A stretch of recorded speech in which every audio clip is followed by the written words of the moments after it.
বিশ্বসঙ্গীতের আলো ঝলমলে তারকাদের পেছনে কাজ করেন কিছু নেপথ্য স্থপতি, যাদের হাত ধরেই জন্ম নেয় নতুন সাউন্ড, নতুন ট্রেন্ড আর নতুন আইকন।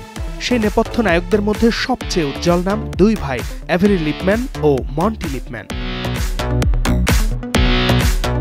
1995 সালে নিউ ইয়র্কে ছোট্ট একটি অফিসে যাত্রা শুরু হয়েছিল আজকের গ্লোবাল মিউজিক ইন্ডাস্ট্রির সবচেয়ে শক্তিশালী ব্র্যান্ড রিপাবলিক রেকর্ডসের। ছিল না বিশাল পুঁজি, ছিল না বড় নেটওয়ার্ক, ছিল শুধু ভিন্নভাবে সঙ্গীতকে দেখা আর শিল্পীকে স্বাধীনভাবে সৃজনশীল হওয়ার সুযোগ দেওয়ার স্বপ্ন। আজ সেই ব্র্যান্ড টানা 11 বছর বিলবোর্ডের হট 100 লেভেল অব দ্য ইয়ার খেতাব জিতেছে। এ সাফল্যের কেন্দ্রবিন্দুতে রয়েছেন লিপম্যান ভাই।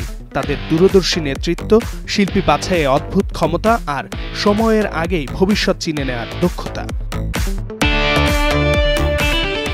রিপাবলিক রেকর্ডস তাদের হাতে এনেছে বহু গ্লোবাল আইকন।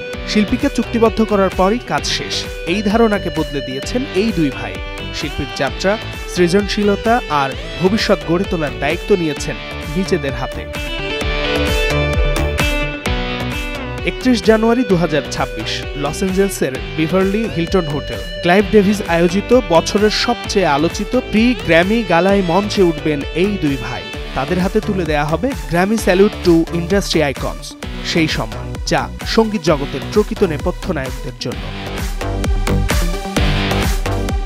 লিপম্যান ভাইদের সম্মাননা শুধু ব্যক্তিগত সাফল্য নয়, এটি পুরো সঙ্গীত জগতের সেই মানুষগুলোকে সম্মান জানানো যারা আলোয় থাকেন না, কিন্তু প্রতিটি আলো ছড়ানো মুহূর্তের পেছনে দাঁড়িয়ে থাকেন।